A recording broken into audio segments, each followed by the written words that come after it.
ഉദാഹരണത്തിന് ഞാനൊരു സ്റ്റേജിൽ കയറി തമാശ പറയാൻ തുടങ്ങി. എൻ്റെ ഒരു നല്ല തമാശ വരുന്നതിന് മുമ്പ് ആകാശത്തോടൊരു വിമാനം പറന്നുപോയി. ആൾക്കാരെല്ലാം പൊട്ടി പൊട്ടി ചിരിക്കാൻ തുടങ്ങി വിമാനം കണ്ടപ്പോൾ. ഞാൻ ഓർത്തു, ഇനി പണ്ട് വിമാനത്താവളത്തിനെതിരെ നടത്തിയ വല്ല സമരത്തെക്കുറിച്ച് ഓർത്തൊക്കെ ആയിരിക്കും ഇവർ ചിരിക്കുന്നത്. അല്ലാതെ എന്താണ് ഇപ്പോൾ വിമാനം കണ്ടാൽ ഇത്ര ചിരിക്കാനുള്ളത്? നോക്കിയപ്പോൾ അത് താണു പറക്കുന്ന വിമാനമാണ്. നോക്കുമ്പോൾ അതിൽ ഇൻഡിഗോ എന്ന് എഴുതി വെച്ചിട്ടുണ്ട്. ഇത് കണ്ട ഉടനെ ആൾക്കാർ പൊട്ടി പൊട്ടി ചിരിക്കുകയാണ്. അപ്പോൾ ഞാൻ കൈകൊണ്ട് അത്ര പ്രത്യേകതയൊന്നും ഇല്ലാത്ത ഒരു ആക്ഷൻ കാണിച്ച് ആൾക്കാരെ ഒന്ന് സമാധാനപ്പെടുത്തി. എന്നിട്ട് ഞാൻ പറഞ്ഞു, നിങ്ങൾ എൻ്റെ മിമിക്രി കേൾക്കണം. ഞാൻ ആദ്യമായിട്ട് ഒരു ട്രെയിനിൻ്റെ ശബ്ദം അനുകരിക്കാൻ പോവുകയാണെന്ന് പറഞ്ഞു. ട്രെയിൻ എന്ന് കേട്ട ഉടനെ ഇവർ പിന്നെയും ചിരിക്കാൻ തുടങ്ങി ആൾക്കാർ. ഞാൻ പറഞ്ഞു, ഇത് ഒറിജിനലായിട്ട് എൻ്റെ ട്രെയിനിൻ്റെ ശബ്ദം അനുകരിക്കാനുണ്ട്. അവർ സമ്മതിച്ചില്ല, അവർ ചിരി നിർത്തുന്നില്ല. അപ്പം ഞാൻ അവരോട് പറഞ്ഞു, നിങ്ങൾ ഇപ്പം ചിരിക്കണ്ട, ഞാനൊരു തമാശ പറയും, അപ്പം ചിരിച്ചാൽ മതി എന്ന് പറഞ്ഞു. അപ്പം എന്ന് കേട്ട ഉടനെ ഇവർ പിന്നെയും ചിരിക്കാൻ തുടങ്ങി. നമുക്ക് എന്തെങ്കിലും ഒന്ന് പറയാൻ പറ്റണ്ടേ? ഒരു സ്ഥലത്ത് പോയി നമുക്ക് എന്തെങ്കിലും പറഞ്ഞാലല്ലേ ചിരിപ്പിക്കാൻ പറ്റുള്ളൂ. ഞാൻ പറഞ്ഞു, ഞാൻ അത്തരത്തിൽ ഞങ്ങളുടെ മേഖലയിൽ ടൈറ്റ് കോമ്പറ്റീഷൻ നടക്കുകയാണ്.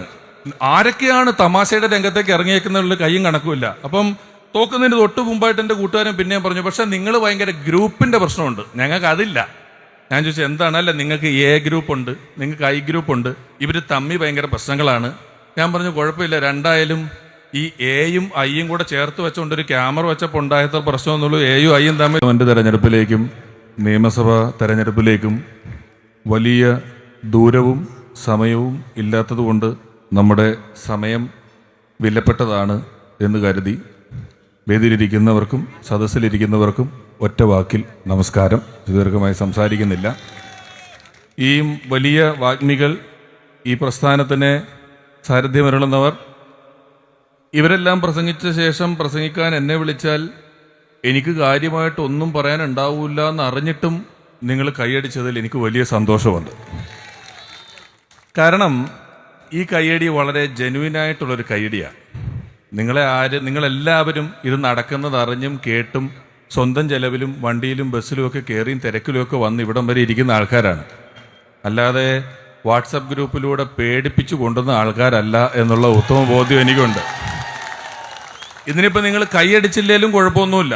കാരണം നിങ്ങൾ രണ്ടുപേര് കൈയടിച്ചില്ല, അതുകൊണ്ട് നാളെ നിങ്ങൾക്ക് പണി തരണോ വേണ്ടയോ എന്ന് ഞങ്ങൾ ആരെങ്കിലും ഒന്ന് ആലോചിക്കട്ടെ എന്നൊന്നും ഈ വേദിയിലിരിക്കുന്ന ഒരാളും ആരോടും പറയാൻ പോകുന്നില്ല എന്നുള്ളൊരു ധൈര്യം ഇതിന് വലിയ കാര്യമായിട്ടുണ്ട്.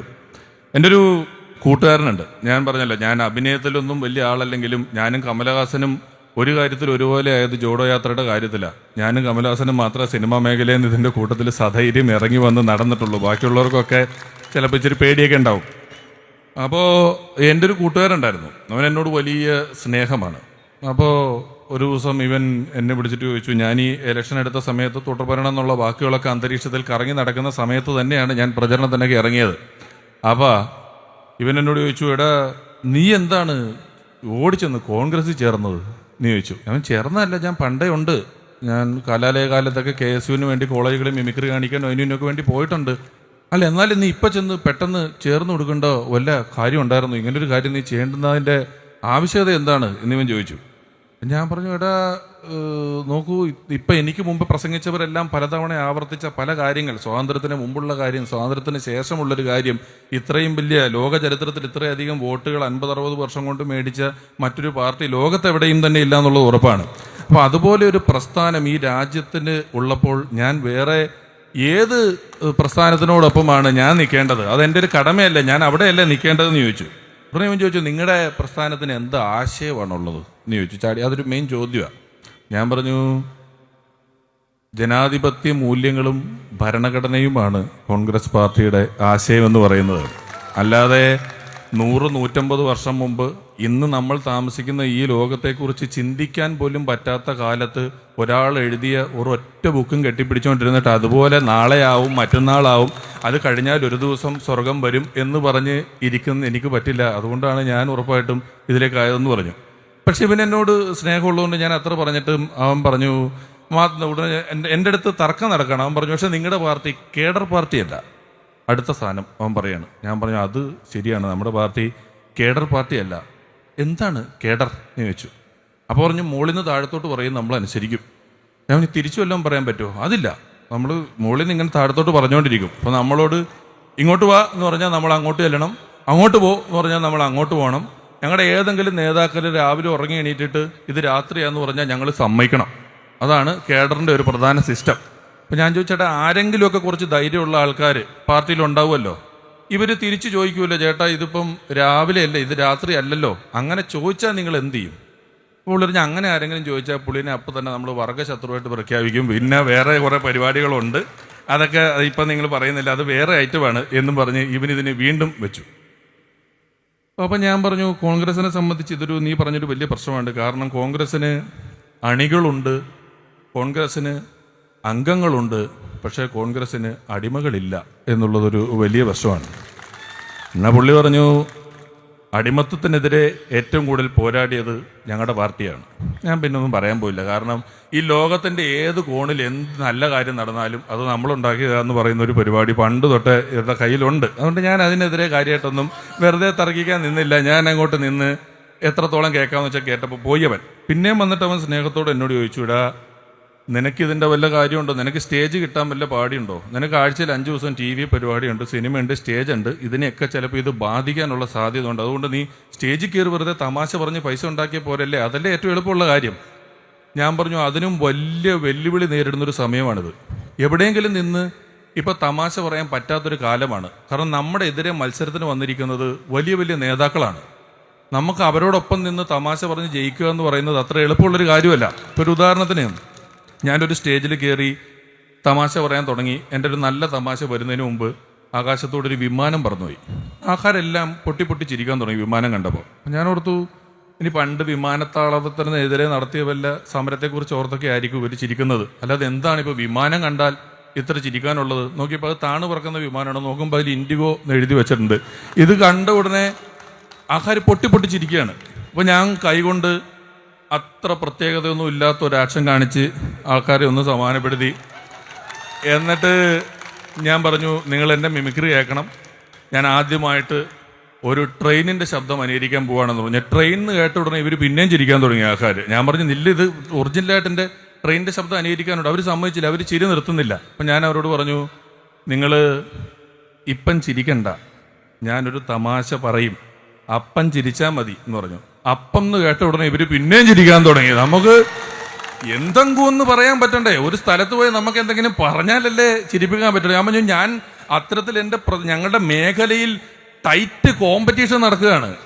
ആരൊക്കെയാണ് തമാശയുടെ രംഗത്തേക്ക് ഇറങ്ങിയേക്കുന്നുള്ള കയ്യും കണക്കുമില്ല. അപ്പം തോക്കുന്നതിന് തൊട്ട് മുമ്പായിട്ട് എൻ്റെ കൂട്ടുകാരൻ പിന്നെയും പറഞ്ഞു, പക്ഷെ നിങ്ങൾ ഭയങ്കര ഗ്രൂപ്പിൻ്റെ പ്രശ്നമുണ്ട്, ഞങ്ങൾക്ക് അതില്ല. ഞാൻ ചോദിച്ചു, എന്താണ്? അല്ല, നിങ്ങൾക്ക് A ഗ്രൂപ്പ് ഉണ്ട്, നിങ്ങൾക്ക് I ഗ്രൂപ്പ് ഉണ്ട്, ഇവർ തമ്മിൽ ഭയങ്കര പ്രശ്നങ്ങളാണ്. ഞാൻ പറഞ്ഞു, കുഴപ്പമില്ല, രണ്ടായാലും ഈ Aയും Iയും കൂടെ ചേർത്ത് വെച്ചുകൊണ്ടൊരു ക്യാമറ വെച്ചപ്പോൾ ഉണ്ടായത്ര പ്രശ്നമൊന്നുള്ളൂ. Aയും Iയും തമ്മിൽ ഇവിടെ ഇല്ല. ഈ ഒരു ഒറ്റ ഗ്രൂപ്പിലാണ് ഏറ്റവും കൂടുതൽ പ്രശ്നം ഉണ്ടായിരിക്കുന്നത്. അത്രയും പ്രശ്നമൊന്നും ഇവിടെ ഇല്ല എന്ന് ഞാൻ പറഞ്ഞ് മനസ്സിലാക്കി. അപ്പോൾ അവൻ പറഞ്ഞു, നീ ഇത്രയൊക്കെ പറയുകയാണെങ്കിൽ നിന്നെ നമ്മുടെ നോട്ടപ്പുള്ളിയാക്കി വെച്ചിട്ടുണ്ട്. ഞങ്ങളുടെ സൈബർ ശക്തിയെക്കുറിച്ച് നിനക്കറിയില്ല. അടുത്ത ഒരാഴ്ച നിനക്കെതിരെ വലിയ തരത്തിലുള്ള ട്രോളുകളും എഴുത്തുകളും കാര്യങ്ങളും പരിപാടികളൊക്കെ ഞങ്ങൾ പ്ലാൻ ചെയ്യുന്നുണ്ട്. പലതരത്തിൽപ്പെട്ട പരിപാടികളുണ്ട്. സൈബർ ഏരിയയിൽ നിന്നെ ഞങ്ങൾ കാണിച്ചു തരാൻ നിനക്ക് പലതരം ഇടപാടുകൾ ഞങ്ങളുടെ പ്ലാൻ ഉണ്ടെന്നൊക്കെ പറഞ്ഞു. അപ്പം ഞാൻ പറഞ്ഞു, അത് നീ വേണേൽ ചെയ്തോ. കാരണം പണ്ട് കമ്പ്യൂട്ടറിനെതിരെ സമരം നടത്തിയത് വിജയിക്കാതെ പോയതുകൊണ്ട് ഇപ്പോൾ സൈബർ എന്ന് പറയുന്നൊരു സ്ഥലമെങ്കിലും ഉണ്ട്. ആ സമരംഗം വിജയിച്ചിരുന്നെങ്കിൽ ഇപ്പോൾ സൈബർ സ്പേസും ഇല്ല, സൈബറും ഇല്ല, ഒന്നുമില്ല. അതവിടെ പറഞ്ഞോട്ടെ. പക്ഷേ കാലം കടന്നുപോയി, കമ്പ്യൂട്ടറുകൾ വന്നു, ഇൻ്റർനെറ്റ് വന്നു, അതെല്ലാം വന്നു. ഇതെല്ലാം വന്ന് കാലം ഇത്രയും മുന്നോട്ട് പോയി ഇപ്പോഴും കമ്പ്യൂട്ടറിനോടുള്ളൊരു ദേഷ്യം തീർന്നിട്ടില്ല. നിയമസഭയിൽ ഇരിക്കുന്ന കമ്പ്യൂട്ടർ വരെ കണ്ട ഒപ്പത്തിനെടുത്ത് എറിഞ്ഞു കളയും. അങ്ങനത്തെ ഒരു എന്തൊക്കെയോ ചില പ്രശ്നങ്ങളൊക്കെ നിൽക്കുന്ന ഒരു സമയത്തിലാണ് നമ്മൾ കടന്നു പോകുന്നത്. അപ്പോൾ ഇവൻ വീണ്ടും പോയി തിരിച്ച് തർക്കിക്കും. ഞാൻ ഒരുപാട് സമയം ഇനി നിങ്ങളോട് തർക്കിച്ച് സമയം കളയുന്നില്ല. കാരണം ചില സമയങ്ങളിൽ അത്തരത്തിലുള്ള തർക്കങ്ങൾക്ക് വലിയ പ്രസക്തി ഇല്ല എന്നുള്ളത് ഞാനും മനസ്സിലാക്കുന്നു.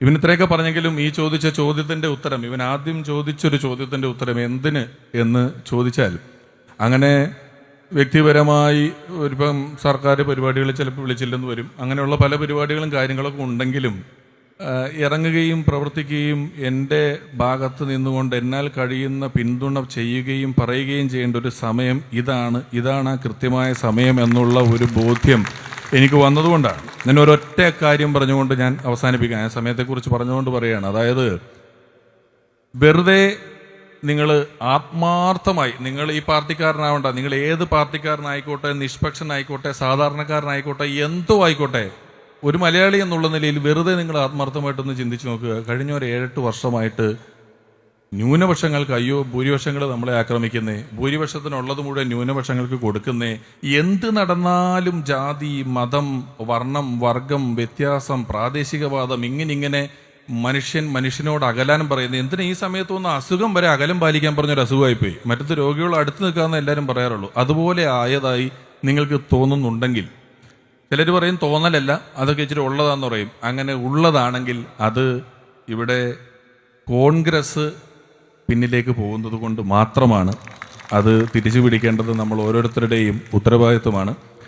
ഈ മഹത് വ്യക്തികളോടൊപ്പം ഈ പ്രസ്ഥാനത്തെ ഇത്രയധികം മുന്നിലേക്ക് നയിച്ച, എല്ലാ കാലത്തും അതിനുവേണ്ടി നിലകൊണ്ട, ഇപ്പോൾ എനിക്ക് മുന്നിലും സദസ്സിലുമായിരിക്കുന്ന മഹത് വ്യക്തികൾ ഓരോരുത്തർക്കും എൻ്റെ ആശംസകൾ അറിയിച്ചുകൊണ്ട്, പ്രത്യേകിച്ച് ഈ രാഹുൽ മാങ്കൂട്ടത്തിലും ഷാഫിയും ഒക്കെയാണ് യൂത്ത് കോൺഗ്രസ് പരിപാടികൾക്ക് എന്നെ എപ്പോഴും വിളിക്കാറ്. ഞാൻ പൊതുവെ പരിപാടികൾക്ക് പോകുന്നതും സ്റ്റേജിൽ കയറുന്നതും ഒക്കെ എൻ്റെ ഒരു ഉപജീവനമായതുകൊണ്ട് അങ്ങനെ നടന്ന് പറയുക എന്ന് പറയുന്നതൊന്നും എനിക്ക് സാധ്യമായൊരു കാര്യമല്ല. എങ്കിലും പറ്റുന്നതുപോലെ ഇറങ്ങുന്നതും പറയുന്നതുമെല്ലാം ഒരാവശ്യമെന്ന് തോന്നുകൊണ്ട് മാത്രമാണ് ഒരിക്കൽ കൂടി ഈ മഹാസമ്മേളനത്തിൻ്റെ ഭാഗമാകാൻ കഴിഞ്ഞത് ഒരു ഭാഗ്യമായി കരുതുന്നു. എല്ലാവർക്കും വിജയാശംസകൾ നേരുന്നു.